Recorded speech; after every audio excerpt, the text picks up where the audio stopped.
Welcome to PAH.TV Clinical Insights. This discussion is about the interpretation and role of recent guidelines in the treatment of pulmonary hypertension and is moderated by Dr. Rajan Saggar.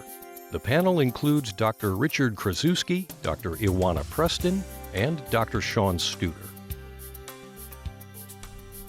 Hello everybody and welcome to this Clinical Insight Roundtable. Our plan today is to discuss the interpretation and the role of the recent guidelines in the treatment of pulmonary arterial hypertension. My name is Rajan Saggar and I'm from the University of California, Los Angeles. Over the last 2 years or so, in fact, there have been 3 guidelines that have been published which intend to provide direction for treating physicians in terms of the treatment algorithms for PAH. While there are many similarities, there are differences that treating physicians should consider. And I'm lucky to be joined today by my esteemed panel of physicians, Dr. Sean Studer, Dr. Ioana Preston, and Dr. Rich Channick. And to begin, I'm going to turn the discussion over to Sean Studer. But before I do, just so we're on the same page, I want to make sure that we're talking about the same set of guidelines. And the most recent guidelines from the ESC-ERS from 2016 will be one set of guidelines we'll be discussing. The second is from the American College of Chest Physicians from 2014, and the last is the World Symposium Guidelines from 2013. And with that, I'm going to turn it over to Dr. Sean Studer with the first question. Sean, one of the issues, or one of the things that physicians may be seeing when they evaluate these guidelines is in fact the structure of these guidelines. And I think before we delve into the similarities and differences, we should have an understanding about the structure of these guidelines. Can you comment on that? Sure, Rajan. So very briefly, they were, at first to state the most obvious, they were at different time points. So as you said, there was a 2013, a 2014, and a late 15 into 16. And so that means that the more recent trials, Ambition, Griffin, some of those we'll talk about, couldn't have been included in the 2013, got only some mention or consideration in the ACCP, and then could really be discussed and fleshed out in the most recent guideline. They also took a different approach to looking at evidence. So the ACCP, or the CHEST guideline, perhaps the most stringent. So to get a high rating there, even a C grade, you had to have at least 2 trials. So where many of the things, as you know, we look at in this disease state, an orphan disease, we only have 1 large trial to support the findings. So that meant something that had a robust clinical finding only got a consensus-based recommendation. Now, the most recent guideline worked off American Heart and European Respiratory Society sort of structure in terms of how they work the guidelines, as did the World Symposium. But the World Symposium was a little more flexible, acknowledging the sort of different nature of the disease. And Ioana, you were actually on that panel, so do you want to tell us what some of the modifications were? Yes, Sean. So the World Symposium tried to help the clinician interpret the information from clinical trials in the state of an orphan disease. And that's why we try to incorporate recommendations A or B for specific therapies, whether they had 1 or 2 randomized clinical trials, whether it was only a 6-minute walk distance versus morbidity and mortality trial. Now, if you look at the PAH Symposium guidelines, we highlighted some therapies in a different color because we acknowledged that longer trials that included combined endpoints such as morbidity and mortality have probably stronger evidence for efficacy of these therapies.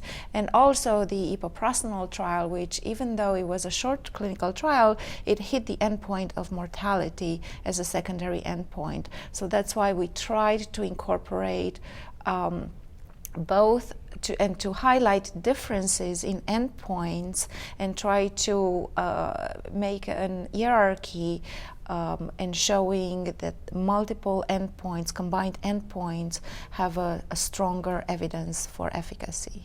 And that was really somewhat controversial, right? That some of these agents were bolded there. Right. But that's really something that's not in consideration in the subsequent guidelines. If you had a different quality of endpoints, a 6-minute walk, which we don't think now is as representative of long-term disease function as morbidity and mortality, that was recognized in the World Symposium in 2013.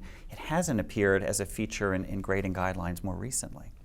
So speaking of that, one of the things that comes to mind is in fact the endpoint. And do we all agree that the morbidity and mortality endpoint, as you stated in some of the newer studies, is in fact superior to the 6-minute walk distance endpoint? And if so, are all new drugs going to be put to the test with that as the endpoint? And is that essentially fair? Some would argue that other drugs may have been, that actually got approval based on 6-minute walk distance, did not have to stand the test of the morbidity and mortality endpoint. Rich, what do you think of that? Yeah, I think there's no doubt there's quality of evidence. I think whenever you look at any disease state, what you really want to know is, are you changing the natural course of that illness, and are you impacting on long-term survival?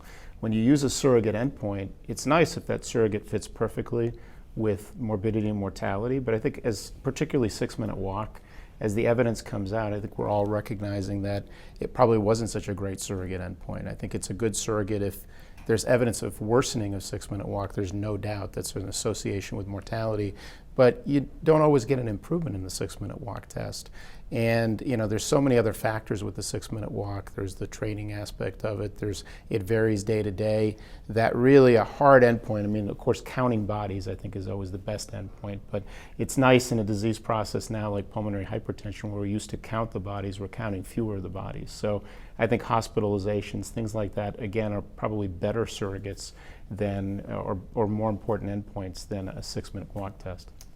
The only potential counterpoint is you'd worry a little if you had a brand new agent that you wouldn't necessarily want to do a 2 to 3 year placebo-controlled trial.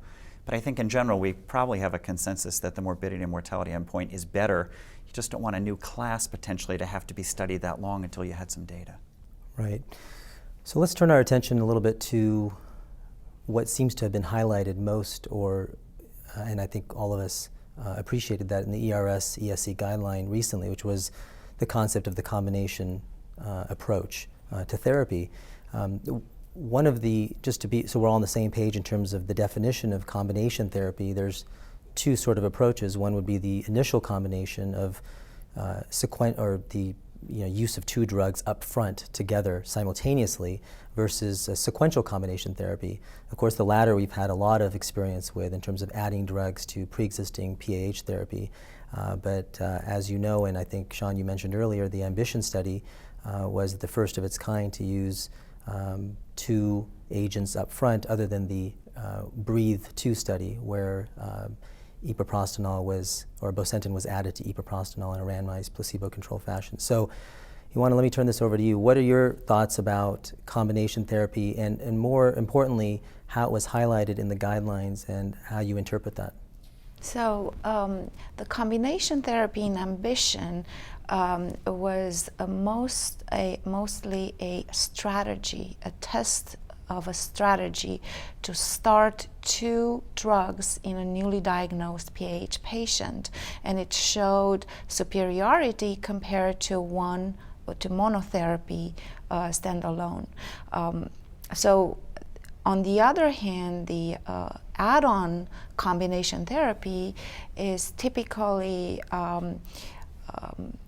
laid out when you start monotherapy. You watch the patient. If the patient shows signs of worsening or lack of response, then you add an add-on therapy. So AMBITION showed us that the upfront combination therapy is superior to monotherapy in newly diagnosed patients. But on the other hand, if you look at the other longer-term trials, such as Griffin, add-on therapy in patients who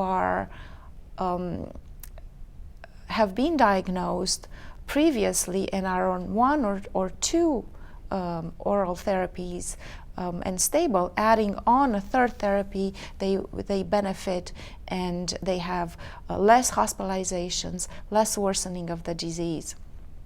Now, if you look at the guidelines, only the ERS-ESC guidelines from 2016 had the opportunity to incorporate the upfront combination therapy in their guidelines, and they gave a 1B recommendation. It's a very strong recommendation for one clinical trial. So I think clinicians should take into consideration when they see a new patient to starting upfront combination therapy. So Sean, this is clearly a progressive disease, PAH, and although we have all these new therapies and now a new strategy, given the guidelines, in the context of the guidelines that you know, if you were seeing a patient tomorrow with a brand new diagnosis of PAH who was treatment naive, how do the guidelines help you, or what do they tell you in terms of how to treat that patient in the context of what Ioana just said? Well, I think if you look at the guidelines strictly, you have 1B, as you mentioned, for tadalafil, ambrisentan sort of combination of approach up front, but you also for a lot of sequential combinations. So you start one thing, and if you don't meet certain goals, and that's one of the things I think the guidelines have some commonality or some similarity in, is that they're suggesting we don't want to treat someone and just wait and see if they get worse at some point down the line. If we give them something up front, or whether it's one drug or two drugs, we're still sort of watching, did we normalize right heart function? Did we maximize exercise capacity? Did we normalize brain natriuretic peptide? So I think strictly in terms of the guideline, if you look at the 1B for some of the sequential combinations that were given to the Griffin data and some of the 1B that was given to Ambition, the guideline doesn't take a firm stance at this point that you have to use upfront combination. We're talking mainly about, say, a functional class 2 or perhaps 3 versus a sequential combination. So I think the guideline still gives us the flexibility to respect all of the data that's been there before about sequential combination, look at the upfront combination as another option, and I think acknowledge that if you're going to do sequential combination, it really should be a goal-based approach, not an unstructured approach where they come in 3-6 months or at some point and we just look at it without having a strong set of parameters that we monitor. So Rich, that's a very nice interpretation of the guidelines, and guidelines are essentially that, they're guidelines. And so the question to you is, in real life, in real practice, when you saw a brand new PAH patient, like I just posed to Sean gave a very guideline, based answer. How are you really approaching this in real life? Do you feel that how sick the patient presents alters how you do things, or are you doing a combination up front for all your patients, or how do you make those decisions in real life? Yeah, it's very difficult, Rajan. It's when you see a patient, obviously it's not, of course you want to use all the evidence that you have to you and your experiences with following patients as well. So you look at that aspect, but you have to also take the patient's wishes and into account as well. Some patients will come in and I think we fail in some ways because they come in very advanced symptoms. Like, for instance, the class 4 patient will come in and they will make every argument with you why they don't want to go on intravenous therapy, despite the fact we have the strongest evidence with intravenous therapy in that sick patient. But you have to take into account what their wishes are, and you try to convince them, and it's a mutual decision. You discuss that with the patient and their family. When it comes to multi-drug therapy, some patients come in and they always tell you, you're adding a pill, doctor? It's never, oh, this is great. It's always, I'd like to take pills away. So you have to balance that. And when we start getting into combination therapy and multiple agents, you also have to recognize there are side effects there as well. And we learn that clinical trials are great, but real-world practice often differs from clinical trials when we start looking at the results. So a lot of the post-market surveillance studies, when you start looking at how patients do with particular medications, they may not be as adherent where the compliance comes in. And so certainly if an agent has a good clinical outcome, that's wonderful. But if there are a lot of side effects with that agent, that patient may not stay on that medication. So as you start putting more medications on, there's that increased probability that they might have a side effect, and then they're going to stop all their therapy as opposed to remaining on that single agent that you started. So I think you have to have a discussion with the patient and make the decision that you think is best for them. Right. So Rich brought up the class 4 patient. I was going to ask you what you think of that patient that presents to you naive, i.e. without any therapy, PH-specific therapy on board. How do you incorporate, do you believe combination therapy up front is mandated for a patient like that, or do you feel that a parenteral prostanoid-based approach is still perhaps the better way to go? That is a very good question, and these patients who present very, very sick, we know they have a very high mortality. If we look at the NIH functional class 4 survival, it's a median of 6 months. So first of all, we have to act quickly. Second, the strongest evidence is with intravenous epoprostenol in saving these patients. So there are also some small studies that suggest that upfront combination therapy with 2 or 3 drugs, or 2 drugs in addition to epoprostenol, may have a stronger effect, although there are no randomized control trials as of to date. So in my practice, I definitely try to use intravenous epoprostenol in the patient who is able to handle an infusion therapy and has the support system, but also follow them very closely for evaluation for additional oral therapy, such as in PACEs. So I think we do have to follow them closely, and like patients who are not as sick, to make sure we improve those parameters that tell us that the disease is under better control. Yeah, that's a great answer. I think, Sean, you know, one of the things that you want to brought up that I'm thinking about now is that if you have a patient who is, or given that the guidelines are simply that, guidelines, and they do allow us some flexibility in how we treat these patients, because one thing we all recognize is that there are no head-to-head studies with many of these agents. So knowing exactly which drug to choose for your initial monotherapy, if you choose to go down that path, say for a class 2 patient, it creates a little bit of perhaps confusion for the treating PAH physician to know exactly what to do first. Is that flexibility good, or is it, how do you sort of engage with that given the guidelines? I think the fact that we don't have data, as you said, head-to-head up front means it's hard to make a wrong decision for how you start in this illness right now. But I think what Ambition, Griffin, Seraphin, a number of trials have taught us more recently is that we shouldn't sit back on initial therapy. Whether it's 1 drug or 2 drugs, we're leaning more and more towards 2 drugs up front. But when you make an initial choice, it's not one right answer. You can't say, well, it has to be PDE5, or there is no correct start point. And in fact, that's reflected by a lot of the referrals you see, is that you have patients on monotherapy with a number of different agents. I think what's important is that you set a very tight time frame. If they're ill, it's a month or less. If they're a little more stable, maybe go 2 to 3 months. And if you have a drug that takes a little longer for you to see its effect, but you have to sort of set a tight set of goals and monitoring period so that when they come back, you're deciding then, am I adding on? And most commonly it's been, am I adding a second agent to that initial monotherapy? But we now know there may be circumstances that we previously thought someone was doing just fine on 2 drugs, and you look at the Griffin data, when a 3rd agent was added, some still did better when there was no compelling reason up front to see them worsening, or you had to do it. When you did it, they still did better.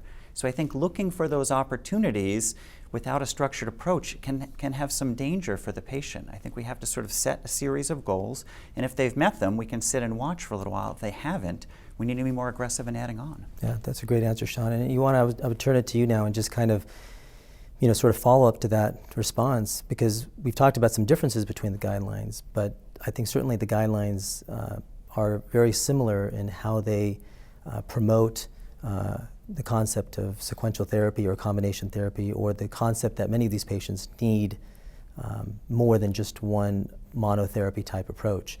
And so how do you you know, sort of, what are the factors you use to sort of to determine that, and how quickly do you know, add your 2nd drug or 3rd drug?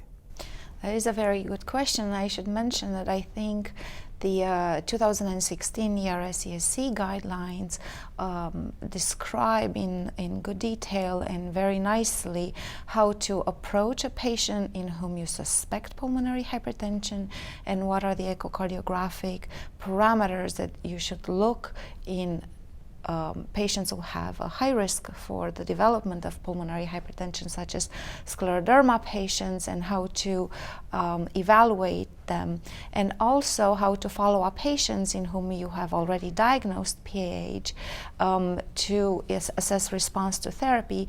And what we've learned is to look at multiple endpoints, multiple parameters that we've incorporated in our more recent clinical trials, not only the 6-minute walk distance, but how they feel, how they function, what are their biomarker for the right ventricular function, and put them all together to understand the response to therapy and aim for improving and hopefully normalizing all these parameters before we step back and say, this is the regimen that's working best for you.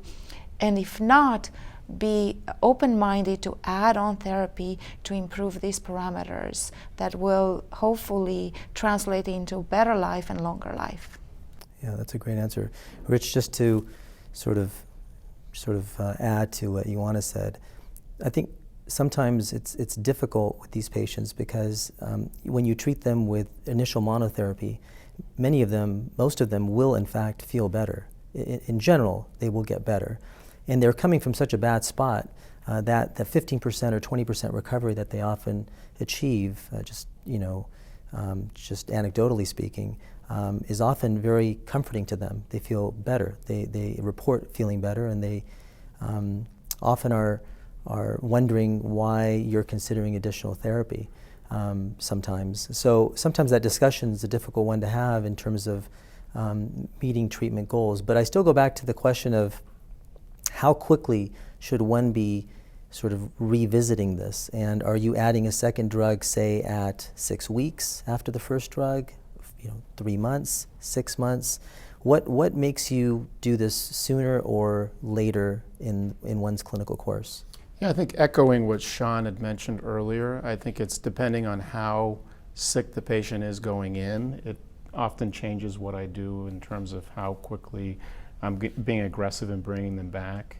If they come in and they're sicker and we start a single agent because that's what the patient had preferred, I'm bringing that patient back a lot quicker, and I'm also probably going to be a lot more aggressive in terms of remeasuring the hemodynamics. I think that we talked a little bit about the echo and biomarkers and things like that, but oftentimes you get conflicted results. Sometimes the biomarkers are getting better and the ventricle and the echo is getting worse, or sometimes the patient feels better but their echo looks worse. And that anytime I get conflicting information, I think the hemodynamic assessment is very important. So I think we have a tendency now that we have all these non-invasive parameters that we tend to forget that this is still a disease that affects the pulmonary vascular resistance, and if you can measure that resistance and get a sense of what those parameters are, what's the cardiac output, what's the pulmonary vascular resistance, that tells you a lot about the disease. What's the right atrial pressure? That tells you a lot of what's going on and how effective your therapy is, and also may open your eyes a little bit, because again, the patient may tell you they're feeling better, but in fact you find that their disease is still progressing. Right, and I think that comes to a really good point, Sean, which is that there's no one test necessarily or parameter that really gives us the whole answer.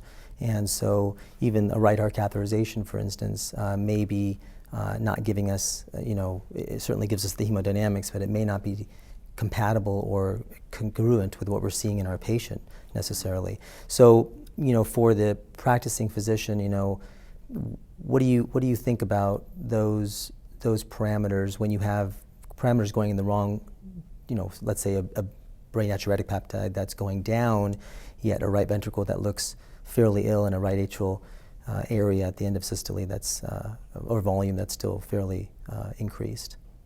I think in a practical sense, you have to have almost everything going in the right direction to not add on therapy in many cases. So as you're evaluating it, I think to Rich's point, you want to add on things. If you have a couple things like a walk distance that's a little lower, but a BNP that's also improved, you don't want to stop there. That's when you probably go on and get an echo and maybe consider repeating the right heart cath, because you want to accumulate more data. Hopefully as you get 5 or 7 pieces as opposed to 1 or 2, the picture becomes a bit clearer.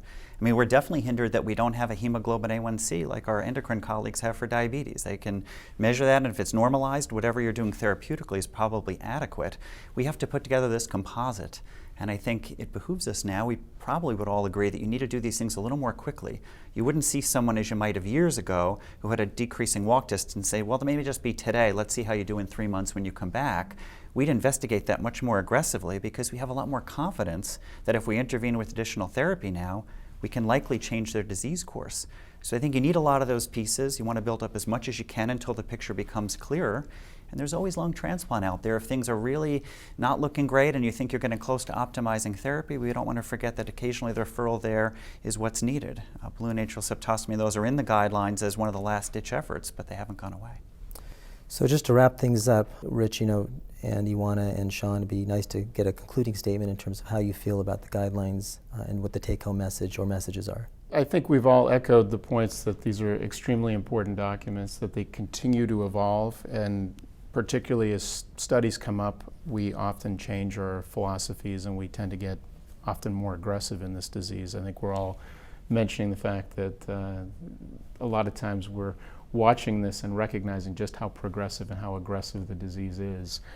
It's important, obviously, know these documents, have an understanding of them, but again, you have to have your interpretation of them. They do give you some flexibility, and I think as a clinician that's reassuring, because you often feel intimidated when you get a document that's 80 pages long and you're trying to say, gee, am I going to be able to practice according to this? But there are these consensus things that we discussed today, which is, assess your patient properly, know the therapies are there, recognize that you can get these people back in, treat them, and the upfront therapy, dual therapy, I think is still, an evolution in progress. I think that for some patients that may be the right thing to do. For other patients, you have the option. Again, if you go to a single agent, that's somebody that you want to watch very carefully. But I think that these are nice documents that you can refer to, but they do give you a lot of flexibility.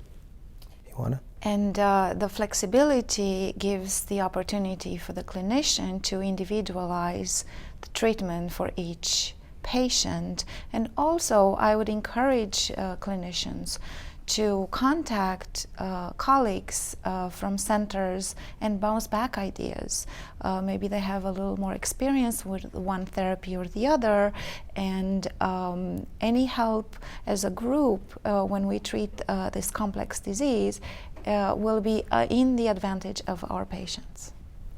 Yeah, I would amplify that comment you made, is that a lot of options in this disease are welcome, and it's something we've been looking for a long time, but it does, as the guidelines are reflecting, add a lot more challenge in some cases to know what to do when you've put certain combinations together and you're trying to make further decisions. So I think the role of the center is still very important. And I think whether it's the center or the initial doctor that's starting, having real rigor to the decision making and using these different parameters for assessment and using them in a way that's really quite strict versus a more unstructured approach. Unstructured isn't really approved or recommended anymore, I guess is the better way to say it. We want to be rigorous, and we want to follow these patients up closely so we don't leave anybody behind. Well, thanks everyone. This was an outstanding discussion on the guidelines and how we interpret them, and I'm hoping that the treating PAH physicians out there will find this useful. So on behalf of my esteemed panel here, we're signing off. Thank you.